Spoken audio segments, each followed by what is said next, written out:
telling I'm gonna strangle him. I just had to drop my little nephew off at karate at the park. And you know why I gotta do that? Why I gotta do that is because his older brother, my other nephew, just got an underage DUI and can't drive him no more. Could you believe that? He's doing all kinds of things. I talked to his ma. She said, I don't know what he's doing, where he goes. I said, I gotta talk to him. And he won't listen to me for whatever reason. So now I gotta drop off his little brother at karate because he's neglecting his familial duties. And he can't even bring his little brother to karate at the park. And I just get so turned up about it. It makes me want to take CBD from newlifecbdoils.com. A wonderful full-spectrum product that can bring calming vibes to your life in times of great stress. They offer gummies, topical ointments in full spectrum and broad spectrum. Check out newlifecbd.com.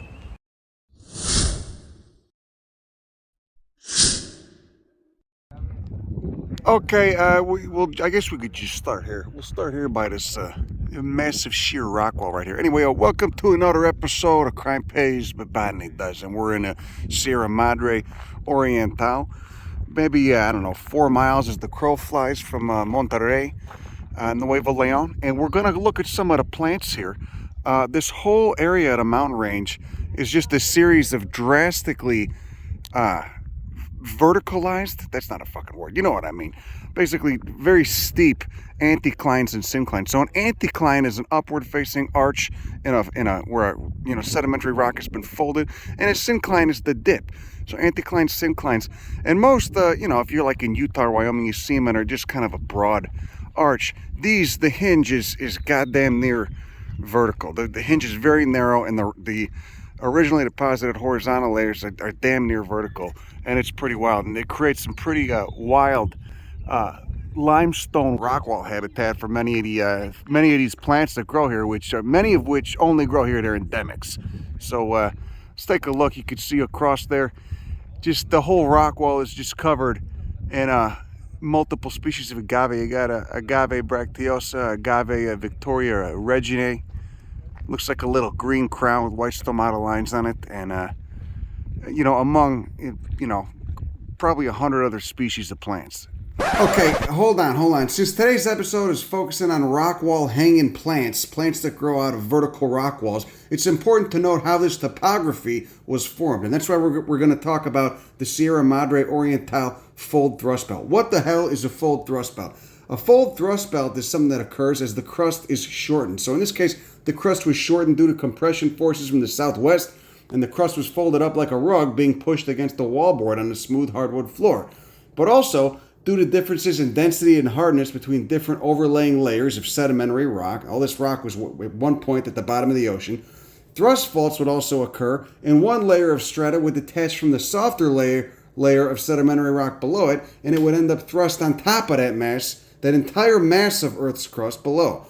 As the crust was still shortening and compression forces were still pushing, eventually another fault would form opposite the direction that the force was coming from, and the crust would again be detached and pushed up on top of the crust below at another thrust fault. So you have this series of folds, these anticlines and synclines, and the thrust faults themselves, which would cause the detachment. So they were kind of stacking up like dominoes. But regardless, this took millions of years. It's surmised to have started soon after that comet hit the Yucatan Peninsula and took out the dinosaurs. So roughly, it started, sometime after 66 million years ago. And it occurred through a series of probably hundreds of thousands, if not millions, of earthquakes. And the end result is what we have today, and why we have such a cool habitat and terrain for a lot of these plants to grow in, and also have evolved in. A lot of these plants would not have evolved without this particularly weird and very extreme habitat. You also got this sketchy kidnapper van up there. Anyway, let's say, as you can see, Metho was here. Wonder if he was smoking Metho when he painted that, possibly. Well, anyway, we got this big dam. But look at that. Look at what the shit is up there. What is up there? Oh, you got some yucca. Looks like yucca fallifera.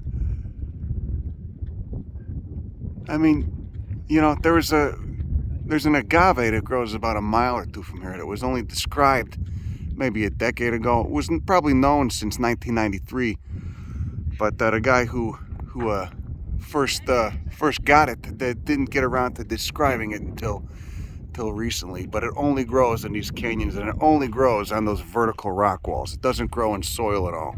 All these plants are just growing out of the rock wall. So each plant produces, you know, hundreds if not thousands of seeds, little flaky black seeds. If you're an agave, you got that phytomelanin in there. And then just by chance, it's got to land in one of those cracks, and it can do that relatively easily because of the way the rock has eroded. The habitat is perfect for rock-loving, rock wall growing plants. So you just get a little, what in effect looks like a little step. That seed lands in it, you get enough rain, water trickles right down the rock. And then, of course, just like a funnel, just right into the crack. The seed germinates and then just gets going, and cracks get embedded in that rock, and there you go. You see, and then we got our invasive tree tobacco. It's got nicotine in it, but it's got some deadly alkaloids too, so don't smoke it because you might die. In fact, you probably will. Then we got another member of the Loasaceae, Eucnid lobata. Another Velcro leaf, those hispid little stiff hairs on the leaves and the stems, and the multiple stamens, as you can see right there. 5 petals. Oh, you got a bunch of beetles having an orgy in there. How about that? And then there's those those maturing fruits with the old petals. I don't know, I guess those would be the sepals, all browned and dried up top. I believe this occurs in the United States too, but it's somewhat rare. Rock nettle, it's called, is the common name. See that? You could see the fold right there. See that? See, you can see most of these folds though in these mountain ranges. Instead, you know, normally when you see an anticline, it's a arch, a broad arch. These are very narrow. The hinge is very narrow in these, which is extremely odd. You know, most anticlines aren't like that. So why is it do that? Why is the fold? Why is the hinge so narrow, making these originally horizontally deposited beds on nearly vertical? Why does it do that? Has it got to do with the rock type? Was there gypsum in there? What happened? Okay, see, there's the crest of an anticline, a rather broad one, but you could see the dip. See, and then there's an entire rock wall just covered in many species of agaves. Looks like you might have a dasylirion in there. Probably some hectia too. Just all these leaf rosette monocots. Nice. Okay, so here we is a little deeper in the canyon. You can see the crest of one of those folds right there. See, kind of dipping down. And then closer to us, you could see it's really dipping and it's near vertical. And same over there. So that what you're looking at, this would be like if you were in the Cretaceous Ocean, early Cretaceous Ocean, 140 million years ago, just kind of floating like a corpse looking down. You'd be looking down at the seafloor right there. That was all the old seafloor. So that's how drastic these fucking rocks. It's nuts. So that's an anticline right up there. See, so it's dipping this way, and then it curves down and comes back up. Okay, in what is a very short distance. So you can see how drastic that hinge is, that fold. All right, and what we're looking at mostly in this valley is mostly members of Asteraceae. You got this Bracteosa right here, which we do get in West Texas too. Bracteosa laciniata. It looks like shit right now. It's mostly leafless. It's been rather dry. See, there's those Asteraceous leaves. See all kinds of different hairs and glands. A lot of the Bracteosa can smell very nice, actually. And then over here, this plant that Alan's currently fondling right now. I'm about to fondle it myself. It's one of the mimosoid peas in the genus Mimosa. So what you've got right there is just a globose umbel of an inflorescence, composed of what looks like 30 to 40 tiny flowers, each with, I don't know, I would say roughly 10 stamens poking out of it. And most of those flowers will abort, and only 1 or 2 will turn into a little legume, a little pea pod. Also, look at the spines on it. See? Recurved spines. Oh, fuck. Isn't that nice? See, there's an inflorescence and immature inflorescence. And then there's those leguminous leaves, those pinnate leaflets right there. Yeah, isn't that a nice spine right at the nodes? Okay, upon further inspection, it seems I was full of shit. That's not the bedding plane. The bedding plane is right there, because that would be a pretty drastic fold. Sometimes you can get thrown off. But look at all the clumps of resurrection fern, aka selaginella. All those brown clumps growing on that rock wall right there. And they, you know, when it rains, they just light up. They turn green, start photosynthesizing, come out of dormancy. I mean, right now they're all brittle, and it's unreal how the selaginellas do that. They're a lycophyte, you know, a quote-unquote primitive lineage of plant. You got some, looks like you got some Dasylirion up there too, either brand DGI or Cedrusanum. See those? Like a little blue grass, aka the sotal, with the flower stalk, and then up there you got some ocotillos, and looks like there's one flowering. See those red flowers up there? Pollinated by hummers. And of course we got our Dodoneas, our quote-unquote hop bush, maple family, Sapondaceae. I think this is a pan-tropical genus as well. See, there's the little fruits. Oh, look at this. Okay, we'll just look at this invasive species really quick. I was looking at this, you know, as we drove by it, and I said, I know that one. I just saw it when I was, I saw members of this family when I was in South Africa 7 months ago. So this is a member Asphodelaceae, the aloe family. Kind of looks like a Trachyandra. This is Asphodylus. And there's those leaves. You can see them, just the semi-succulent. It's a monocot, obviously. And yeah, I guess they're doing quite well for themselves here. Just kind of a bummer, you know, because of course the invasives, you know, take nutrients and moisture from the natives, but don't have any of the checks and balances in the form of insects or fungi that keep them in check in their native habitat. They don't have those here. Okay, as I'm taking a leak, I couldn't help but notice those nearly damn vertical rock walls, which look like spires. So that is a good example of these very steep anticlines that we're talking about. So the fold is, you know, way up there. The fold might have been eroded already. The folds on many of these, the hinge has been eroded already. But you could see what makes this such a great habitat for those rock wall loving plants. Look at that. That was, you know, basically the old ocean floor 140 million years ago flipped nearly vertical at a 90-degree angle. Okay, I can't even tell where the goddamn bedding plane was. It just looks like a giant limestone chute. But, you know, the habitat is insane here. This is all this uplift, I guess, happened during the Paleogene, like Paleocene, Eocene times. So a little bit after that, the comet hit the Yucatan. Look at that. That's just a rock garden. It's just a rock wall garden. Mostly agaves, probably some Dasylirion, probably some Hecteas too. Who knows what else? All on the ancient floor of the ocean. Okay, so here we are at a pumping station, and I only mention this because this canyon used to have running water in it during the 60s and 70s, but there's been so much groundwater extraction. See, they're as dumb here as we are in western United States. That you know, they're treating water like it's a renewable resource, and it's not really. At least the aquifer isn't. So they've overpumped. The canyon is dry now. We're in a drought right now. I guess it was a lousy rainy season last year. So, and then mix that with climate change, trigger word, should have put that in there. Climate change and just the really heavy human footprint, and it's only going to get heavier. It's going to be more impact. It's not looking good for many of these seasonally dry areas in North America, let alone the world. But I don't know, we'll see what happens, okay? Could get kind of weird here in a few decades, maybe sooner. Look at the bedding planes. Look at those beautiful striations. So the canyon's narrowing a little bit. Okay, it's not hot as balls yet either, which is nice. And here we've got one of the most famous plants of the Sierra Madre. This is a Agave victoria-reginae, or reginae. Look at the tips of those spines. Look at the white lateral striations on her. Cuticular wax. What's the adaptive benefit of that? Nice. Look at the ends of those too. Stiff as hell. Stiff as a board. Look at that. Look at it. Look at the dimpling. The white dimpling. White teeth. This is actually pretty common in cultivation. So poaching pressure is not too heavy on this, which is nice. And it just looks like a little crown. Look at this. How does that do? That's the old scar from the older leaf blade in the rosette.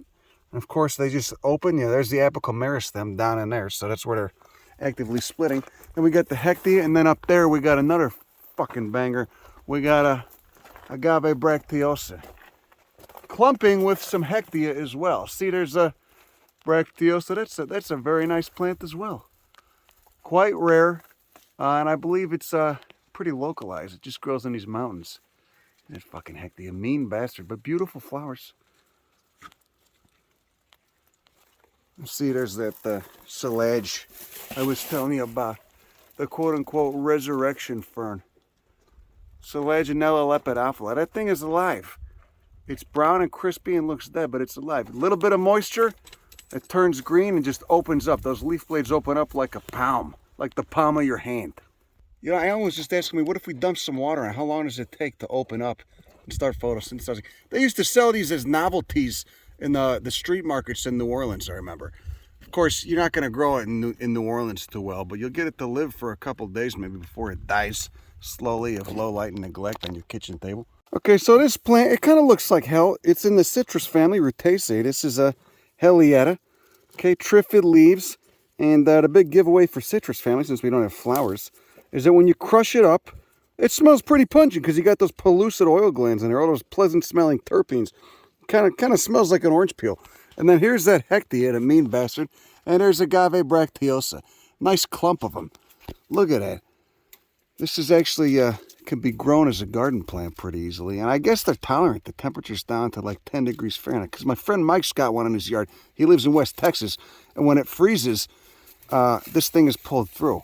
So I don't know if he covers them with like a frost cloth or some shit or what. But, you know. And all agaves are pretty easy to grow from seed. Pretty goddamn easy to grow from seed. Okay, don't break your ass over there. See that? Beautiful, look at it, fucking beautiful. Just growing right out the goddamn rock. How does it do it? Here we go, growing out of a crack in a rock. Chrysoctinia pinnata. Tegidi, the marigold tribe. So it's got those glands. And the foliage smells pretty good. And then the flowers just, hey, it's your typical daisy flower. The ligules are somewhat far apart though. On that involucre. You can see why it's got the name pinnata. It's got pinnate leaflets. The Dacilerion that's so tall, diagnostic on its genus can be those teeth on the leaf, those little serrate teeth on the leaf margins. But this one has, looks like it's got some farina. It's kind of blue. You can make booze out of that too. The heart of that. And then when it flowers, it sends up this, 10-foot, 12-foot inflorescence. Nice for caning your friends too. Thank you, Jack. Thank you. Oh, look at this. These are massive victorias. Holy shit. A beast. I wonder how old. Oh, and you got a little mammillaria under there too. See that? Just hiding out. Hiding out amongst the agave. The crowns. Jack, do you like seasonally dry subtropical thorn forests? How do you feel about that? Do you? Look into his eyes. Anyway, okay, so we got Mammillaria prolifera down there. We got another nice mam down here.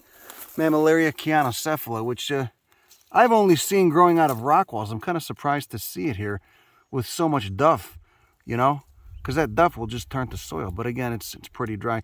Notice that crown of trichomes it's got around those tubercles. See that? A little ring of trichomes around those tubercles.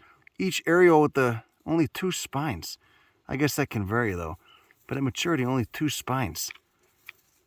Banger of a plant right there. Yeah, it's pretty elongated. It looks somewhat etiolated, like it's light starved. I hate it when I've given people cacti and they don't put them in enough light, and then it just looks like a dildo or like a really, twerked nipple, like a nipple that somebody tugged on with a tit clamp or something, because it doesn't get enough light. That's called etiolation.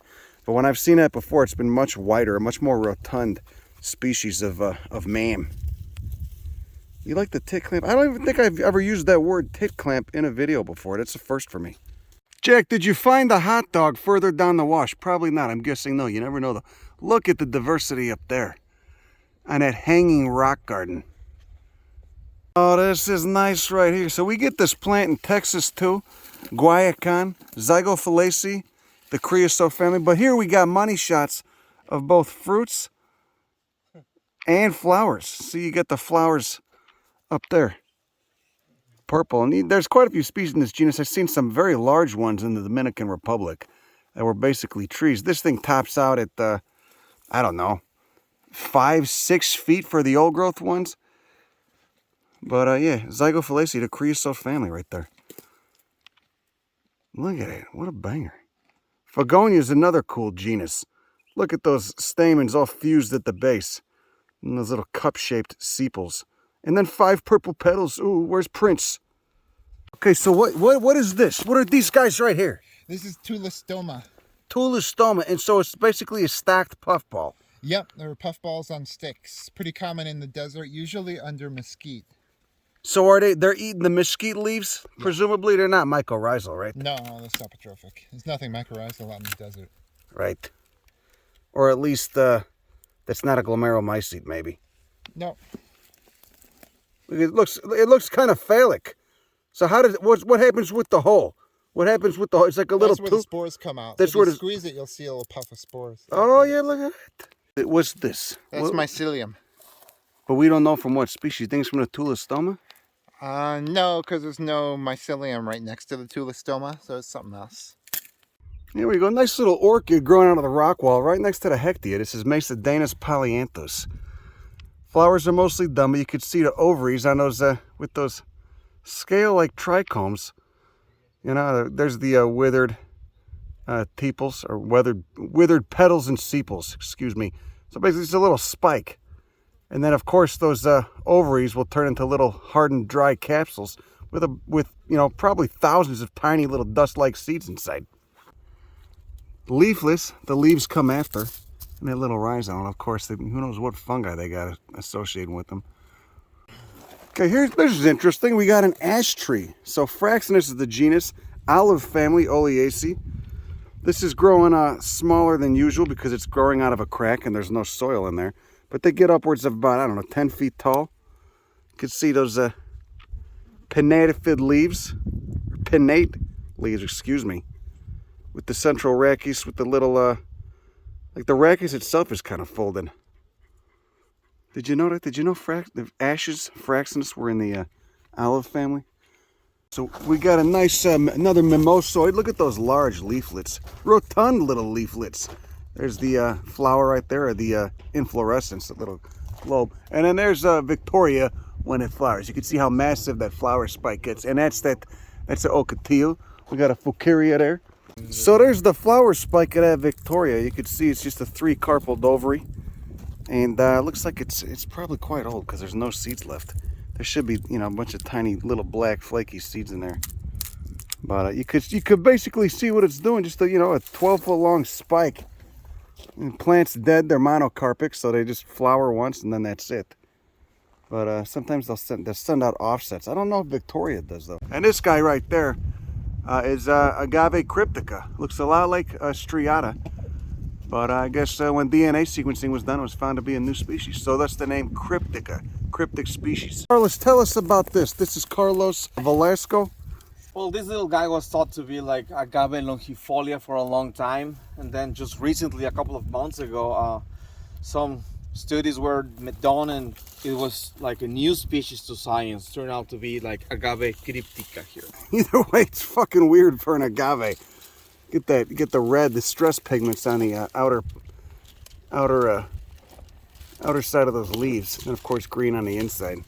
How big is the flower spike on this? Yeah, it just looked like 2 meters long, and actually the flowers was one of the main features to distinguish them from the other ones. The flowers look quite different. Yeah.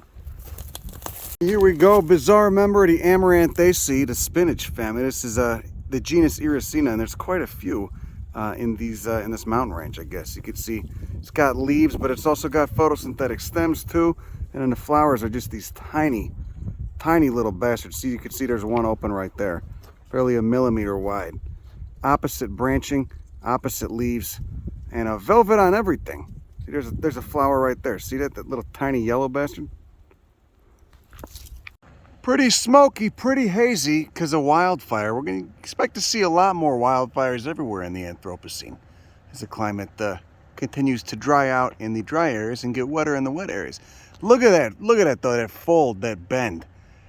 Look at those layers. 140 million year old limestone, and you could just see the beginning of a massive syncline right here. A massive dip. And of course, look at all the wild shit growing on the rock walls.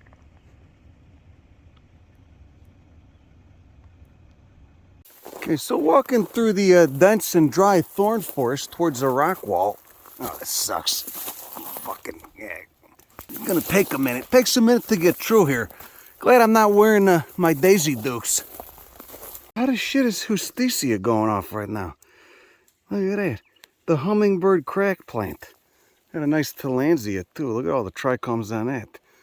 Alright, roots are only facultative anchors. It sucks in all the water through those trichome-laden leaves. They get the peltate trichomes, nice. See, now we're coming out at the base of this cliff right here. You can see just all this giant boulder pile of limestone. Oh, that's nice. Who's this? God, everybody looks like shit. Get the velvet on it. So this is Rutaceae too. Decatropus. Look at the velvet. Look at that indumentum. Does not look happy though. Looks drought stressed.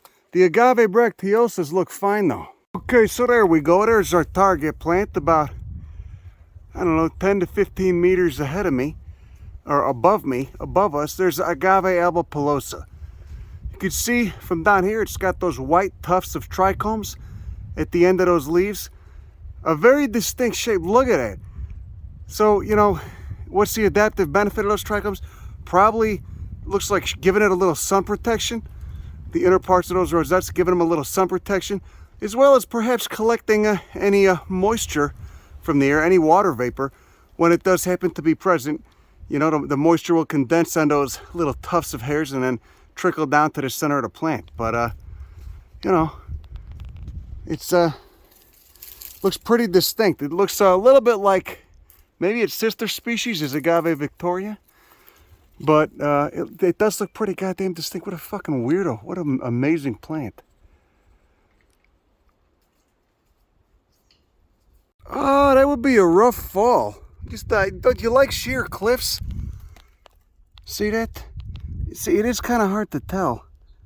Is that the albopilosa or Victoria down there? Because Victoria's got those white specklings. See, on the end of its leaf blades, the white stomatal wax with the blades, the teeth on it. And albopilosa just has, look at the ocotillo just going off right there, waiting for a Hummer to come by and knock it up. Here's the road we came up on. We got a couple right there though. See that? That is an albopilosa. See the hairs? Yeah, that's about as close as we're gonna get. But you could see that bastard. That's as close as we're gonna get at this spot. We got a lot more rock wall to explore. So apparently there was a mutation. I'm guessing this is related to Victoria, and there was a mutation at some point in the history of the lineage. Who knows how recently, how many millions of years ago. And that white stomatal wax at the distal end of the leaf blades of Victoria mutated into trichomes. Or maybe you got a couple trichomes appeared at the distal end, and then that allele just kept getting reinforced because it was so adaptive, having those hairs at the end of the leaf blade. I don't know. I could just be talking out my ass too. Maybe it's not even sister to Victoria, but either way, it's a pretty notable form on an agave. And I don't know any other agaves that have those hairs on the ends of the leaf blades like that nice. You got some over there? Maybe you could. You could have a whole bunch. Ample growing space. When you can grow out of bare rock, vertical rock walls, you know, you really limit the competition. Okay, so we can't get up close to the albopilosa, but we can get up close to this endemic genus of cacti, Acaragma. Look at it, little tubercles. I think it was lumped in with Escobaria at one point, and quite distinct though. And the distal ends of those spines have the betalains in them, kind of like a rusty red, a russety color. Just growing mostly in the shade on this sheer rock wall. Look at that guy. Damn, that's a nice one.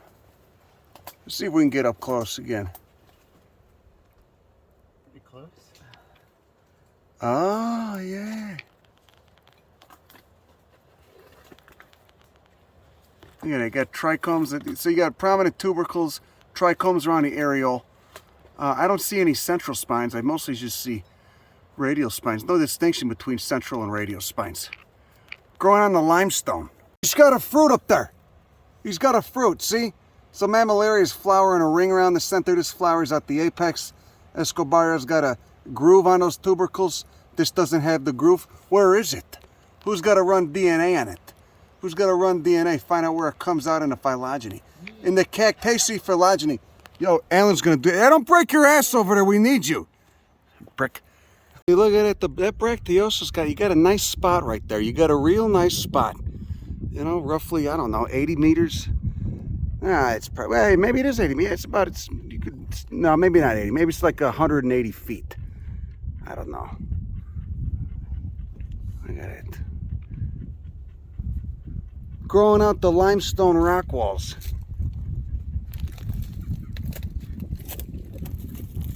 Standing in the shade of the hell yeti. You like that, Jack? Look what we got over there. We got a massive albopilosa. You got like, looks like 3 plants. Yeah, so, you know, I used to think that those tufts of hair were just for fog, but I'm guessing they're doing some, you know, limiting of exposure to that UV as well. Look at that. See, so you just got a big slab, and then you got a Victoria and albopilosa growing together. I wonder if they hybridize it all. I'm assuming they do. See, albopilosa on the left, Victoria on the right. Oh, it's a beautiful day in Nuevo Leon. Temperature's just right. The wildfire smoke's kind of a bummer, but all right, let's keep going up this way. Jack, you doing okay? I got a goddamn moss on the ground. How's it doing? It's all crispy though. It's dry. Feels like something. Feels like some you know, like trees you'd be using on like a model railroad.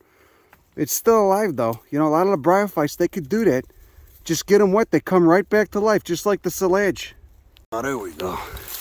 See, this isn't bad. You could get kind of close to them, actually. Oh, what the shit is that? What is that? Is that just the? That's a tillandsia. I'll put that guy back in his home. Bracteosa, looking a bit rough. And there you go. Nice, beautiful albopilosa up there. Oh, getting some distortion on the camera there. I'm gonna write a letter to the manager. Someone's got to put a sign there that says, caution, do not grab. So, you have to figure something else out. Knock that pesky rock out of the way so I can stand here now. We got a species of Mortonia gregii. Not flowering, but we get this in South Texas too. But and you got some, looks like some damn rosaceae.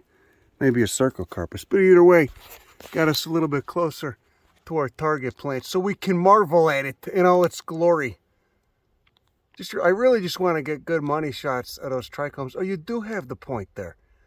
So it's like Victoria, but instead of white stomatal wax, instead of a thick white cuticle, you've got trichomes. You still got that point though, and the leaves are much thinner. And it's just growing out of bare rock. Still in a sketchy cliff. Look, this whole thing. The plants are taking the mountain apart. Their roots get in there and exploit those cracks, and then you just get shit like this. This will be down. This will be coming down anytime soon. So there's a dead plant. Looks like it didn't even get a chance to flower. It must have just fallen off that rock wall. Look at the morphology of it though. Look at the damn tufts. God, it's fucking weird. But it looks like it's expensive to produce, so it wouldn't be around for nothing. It's obviously got to have some sort of adaptive benefit there. A nice specimen of that endemic cactus, locally endemic cactus. I believe this is the type location at Agave. Jack, thank you. Thank you for the soundtrack. It seems like the flowers have not quite opened yet. Agave Wastakana, look at it. Ah, look at it. Look at the little nipples, the little areoles. I wonder how old that plant is. And we get in South Texas. That formerly Gauchnadia, artist formerly known as Gauchnadia, now Nahuatlia hypoluca, Asteraceae, the sunflower family. So you get those white undersides. Looks like no seed though. Looks like the seed probably already blew off. Being that we're on a precipice of a cliff, basically. So that's the dwarf macaw over there? The endemic parrot? He sure is making a lot of noise. Yeah, Jesus Christ, you can see that. Those plants are safe from poachers, it's safe to say. You got an albopilosa right there. Quite a few large specimens. Oh, here we go. This is a good one. The quote-unquote Mexican buckeye, Ognadia speciosa. Looks like those fruits aren't maturing yet. I've grown this too. Planted a couple of these in the illegal garden back in Oakland. Sapindaceae, the family. The Buckeye and the Maple family. Got a 3-carpal fruit right there. This grows in New Mexico, West Texas. The ones I've seen in New Mexico, though, you know, kind of just north of El Paso, they top out at like 4 feet, growing in a really arid area. These look like fossils, maybe. It could be. See, there's an aborted seed. If this hadn't been aborted, that little ovule would swell to about the size of a marble, and you'd have 6 of them in there. I just get blown away how high the water's been in a lot of these dry washes. You know, I mean, look at all that shit piled up there. I'd be underwater right now. Must be some fast-moving water too. So anyway, here we got a unidentified mimosoid pea.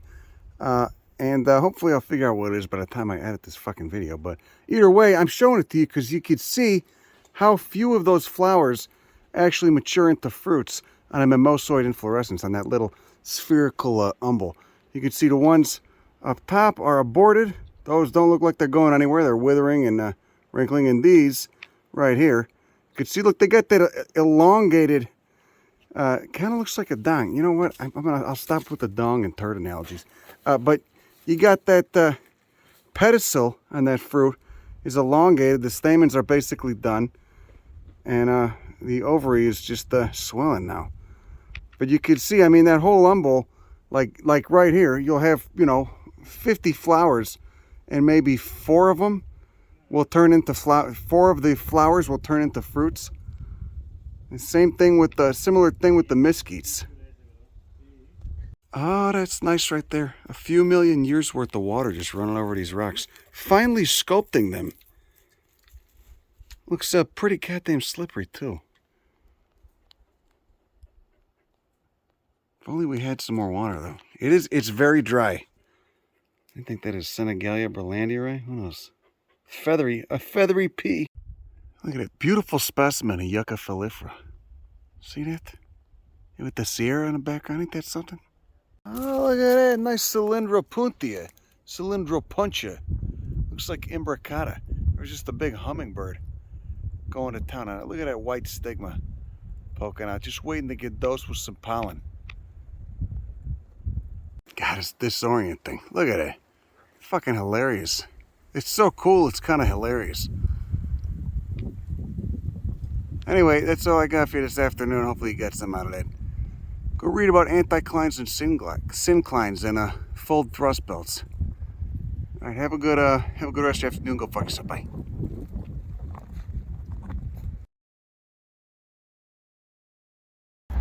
Look at that, Yucca carnerosana. Massive bastard, and all of them have been flowering all along the road. Look at the fibers coming off the leaf margins. All those flowers open. You see any moths up there?